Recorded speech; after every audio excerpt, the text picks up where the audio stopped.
Hello students, physics in easy way में आपका स्वागत है। आज हम डिस्कस करने जा रहे हैं लैग्रेंजियन इक्वेशन ऑफ मोशन के बारे में। और हम सिंपल पेंडुलम के लिए पहले लैग्रेंजियन लिखेंगे, उसके बाद उसकी लैग्रेंजियन इक्वेशन ऑफ मोशन निकालेंगे। तो मैं आपको बता चुका हूँ प्रीवियस क्लासिकल मैकेनिक्स के लेक्चर में कि Lagrangian equation of motion, Lagrangian equation of motion होती है हमारा डी बाई डी टी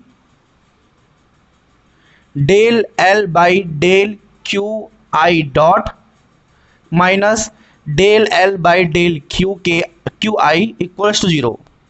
इसे कैसे ड्राइव करते हैं इसे मैं प्रीवियस लेक्चर्स में आपको बता चुका हूँ।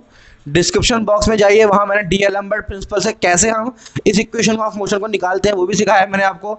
तो प्लीज़ आप मेरे चैनल पर विजिट कर सकते हैं या फिर डिस्क्रिप्शन बॉक्स चेक कर सकते हैं, वहाँ आपको वीडियो का लिंक मिल जाएगा।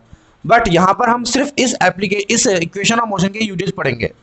तो पहली बात एक ध्यान में रखने वाली बात है, ये इक्वेशन हम तभी लगाएंगे जब हमें सिस्टम में लैग्रेंजियन दिया हो। और मैं आपको इससे प्रीवियस वीडियो बता चुका हूँ लैग्रेंजियन क्या होता है, kinetic energy minus potential energy होता है।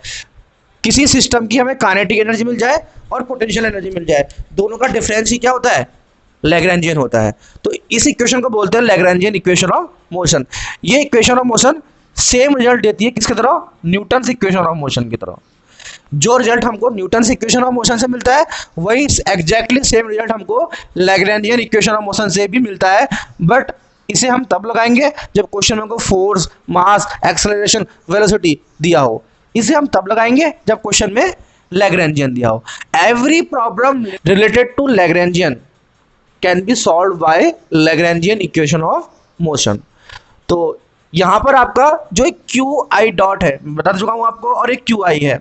जो क्यू आई होता है उसे हम बोलते हैं जनरलाइज्ड कोऑर्डिनेट, और क्यू आई डॉट जो होता है उसे बोलते हैं जनरलाइज्ड वेलोसिटी। इसके लिए सेपरेट वीडियो बना चुका हूं मैं, उसका लिंक भी मैं आपको डिस्क्रिप्शन बॉक्स में दे दूंगा, आप जाके वहां देख लीजिएगा। सेपरेट जनरलाइज कोऑर्डिनेट के बारे में बना चुका हूं वीडियो, जनरलाइज वेलोसिटी के बारे में बना चुका हूं, और लैग्रेंजियन इक्वेशन ऑफ मोशन को हम कैसे ड्राइव करते हैं बता चुका हूं। अगर आप एमएससी के स्टूडेंट्स हैं तो आपके लिए लैग्रेंजियन इक्वेशन को ड्राइव कैसे करते हैं ये ज़्यादा इंपॉर्टेंट है। तो आप प्लीज़ देख लीजिए उसको, उसके बाद इस लेक्चर को अटेंड कीजिए। तो फिलहाल हम इस पार्ट में निकालेंगे Lagrangian equation of motion for simple pendulum. Simple pendulum के लिए हम Lagrangian equation of motion drive करेंगे। सिंपल पेंडुलम में हमने स्ट्रिंग में एक मास लटका दिया एम, और सपोज करा कि इसको हमने थोड़ा डिस्प्लेस कर दिया है। कितना एंगल डिस्प्लेस कर दिया है, theta, from its mean position. String की जो लेंथ है वो एल है, ऑरिजिन से इस मास की डिस्टेंस को हम पोजीशन वेक्टर आर से डिनोट करते हैं, और ये एंगल थीटा हो गया। तो आर और थीटा आपका पोलर कोऑर्डिनेट सिस्टम में होता है, दैट मीन्स हमारा ये पोलर कोऑर्डिनेट सिस्टम है। तो मैंने आपको बताया था कि पोलर कोऑर्डिनेट सिस्टम में काइनेटिक एनर्जी कितनी होती है, जिसको नहीं आती है वो डिस्क्रिप्शन बॉक्स में चेक कर लिए। डिफरेंट कोऑर्डिनेट सिस्टम के लिए काइनेटिक एनर्जी बताइए मैंने आपको, वाली वीडियो देख ले, उसके बाद आपको बेटर समझ में आएगा। तो इसमें आर जो है आपका वो किसके इक्वल है, एल के इक्वल है, दैट मीन्स कांस्टेंट है ये।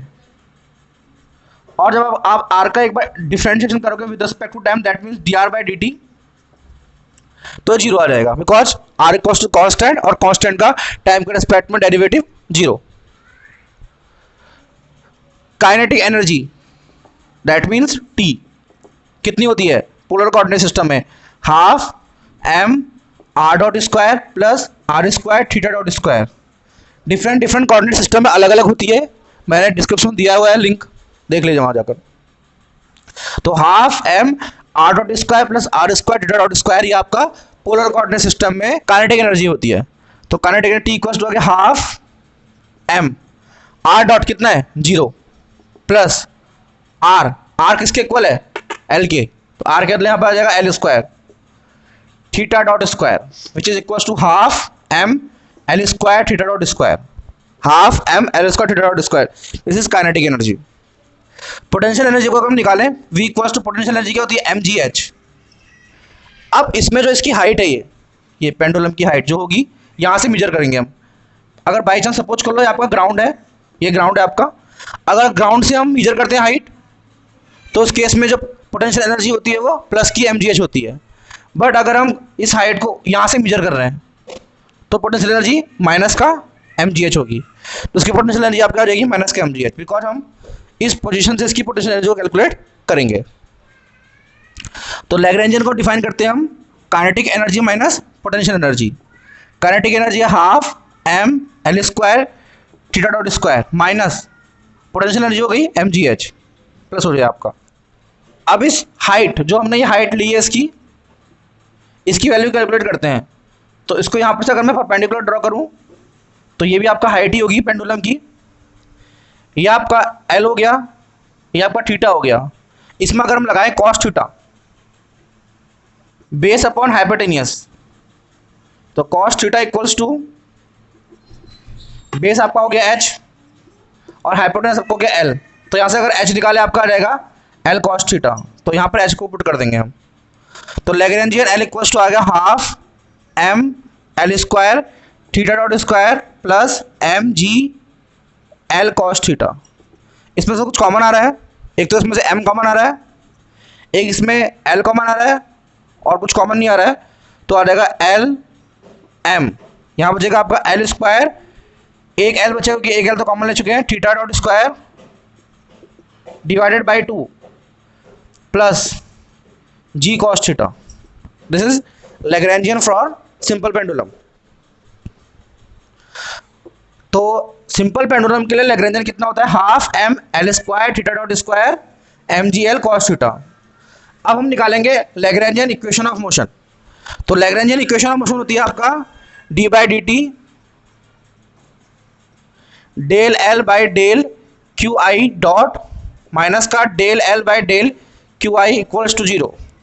तो पहले हमें इस लैग्रेंजियन का क्यू आई डॉट मीन थीटा डॉट के टर्म पे डिफरेंशिएट करना पड़ेगा। तो इक्वेशन ऑफ मोशन निकालेंगे तो पहले हम निकालेंगे del L by del theta dot, because इसमें जो आपका जनरलाइज वेलोसिटी है थीटा डॉट वो कौन सी है, थीटा डॉट है। क्यू आई डॉट मीन्स जनरलाइज वेलोसिटी, तो डॉट वाला टर्म कौन प्रेजेंट है, इसमें थीटा प्रेजेंट है। तो थीटा के टर्म में हम इसको लैग्रेंजियन को डिफरेंशिएट करेंगे पार्शियली। तो इस पार्ट में थीटा डॉट तो है नहीं, तो ये पार्ट 0 हो जाएगा आपका, बट इस पार्ट में थीटा डॉट है, तो थीटा का पार्शियल डिफरेंशिएशन हम करें तो 2 आगे आएगा, 2 से 2 कैंसिल हो जाएगा आपका, तो बचेगा आपका M L square theta dot. तो M L square theta dot, ये आपका del L by del theta dot हो गया। अब ऐसे हमको निकालना है माइनस का del L by del theta, because यहाँ डॉट है, यहाँ पर डॉट नहीं है, तो इस टर्म में कहीं पर थीटा प्रेजेंट है नहीं, तो इसका पार्शियल डिफरेंस 0 हो जाएगा। बट इस टर्म में आपका थीटा प्रेजेंट है तो ये डिफरेंशिएट होगा थीटा के टर्म पे, तो आपका एम जी एल ऐसे रहेगा और कॉस थीटा का डिफरेंशियल माइनस का साइन थीटा। अब इन वैल्यूज को अगर इसमें रखें हम तो D by D T del L by del Q I dot, that means del L by del theta dot कितना आ गया आपका M L square theta dot minus का del L by del Q I, that means minus का M ji L sine theta equals to 0। अब यहां पर हमें टाइम के रेस्पेक्ट में इसको डिफरेंशिएट करना पड़ेगा। तो m कांस्टेंट है, l लेंथ ऑफ स्ट्रिंग वो भी कांस्टेंट है, थीटा कर दो थीटा डबल डॉट हो जाएगा, माइनस माइनस प्लस एम जी एल साइन थीटा। अब कुछ पार्ट कॉमन आके इसमें ये हो जाएगा, कौन कौन सी चीज़ कॉमन आएगी, एक तो ये m कॉमन आएगा, एक ये l कॉमन आएगा, बाकी कुछ कॉमन नहीं आएगा। तो यहाँ पर बचेगा l theta double dot plus g sine theta equals to 0। तो this is the equation of motion for simple pendulum. इसमें अगर थीटा बहुत छोटा होता है तो हम साइन थीटा को थीटा ले लेते हैं, तो उस केस में क्या रहेगा ये L theta double dot plus g theta equals to 0। This is case of simple harmonic motion, because यहाँ से अगर हम थीटा डबल डॉट की वैल्यू निकालें तो आपका आ जाएगा, इधर को जब भी देंगे तो माइनस का जी डिवाइडेड बाई एल थीटा। तो ये आपका एक्सेलरेशन हो गया, बिकॉज इसमें डबल डॉट है, क्योंकि आपका क्यू है कोऑर्डिनेट का वन टाइम डेरिवेटिव वेलोसिटी का वन टाइम डेरिवेटिव एक्सेलरेशन। तो ये जनरलाइज एक्सेलरेशन है, ये किसके प्रोपोर्शनल है, डिस्प्लेसमेंट के, नेगेटिव ऑफ डिस्प्लेसमेंट के। तो जब एक्सेलरेशन नेगेटिव ऑफ डिस्प्लेसमेंट का प्रोपोर्शनल होता है इसको हम बोलते हैं सिंपल हार्मोनिक मोशन। तो ये आपका सिंपल हार्मोनिक मोशन का केस बनेगा जब थीटा क्या होगा, बहुत छोटा। दैट मीन्स अगर आपको जो डिस्प्लेसमेंट हुआ है एंगल का काफ़ी स्मॉल हो, ऐसे करके इतना हो, तो ये अगर थीटा काफी स्मॉल हो तो ये सिंपल हार्मोनिक केस हो जाएगा। हाँ, सिंपल हार्मोनिक वाले केस में जो थीटा के यहाँ पर लिखा होता है, ये थीटा के यहाँ पर G/L, ये होता है ओमेगा। सिंपल हार्मोनिक केस में G/L, डेट मीन जो भी थीटा के आगे लिखा हो, अगर थीटा के आगे यहाँ पर 2 पाई लिखा तो 2 पाई या कोई भी वैल्यू जो थीटा के यहाँ पर आगे लिखी हो, वो वैल्यू होती है वो ओमेगा स्क्वायर के इक्वल होती है। ठीक है, ये वैल्यू जो भी यहाँ पर लिखी हो, इसको अगर हम पूरे को इक्वेशन को L से डिवाइड कर दें तो उसके बाद जो यहाँ पे लिखा हो G/L ओमेगा स्क्वायर के इक्वल होती है, तो ओमेगा यहाँ से आ जाएगा अंडरूट G/L, और मतलब ओमेगा इक्वल टू 2 पाई/T होता है, तो इक्वल टू आएगा अंडरूट G/L। तो यहाँ से अगर पेंडुलम का टाइम पीरियड ऑफ रिवॉल्यूशन निकाल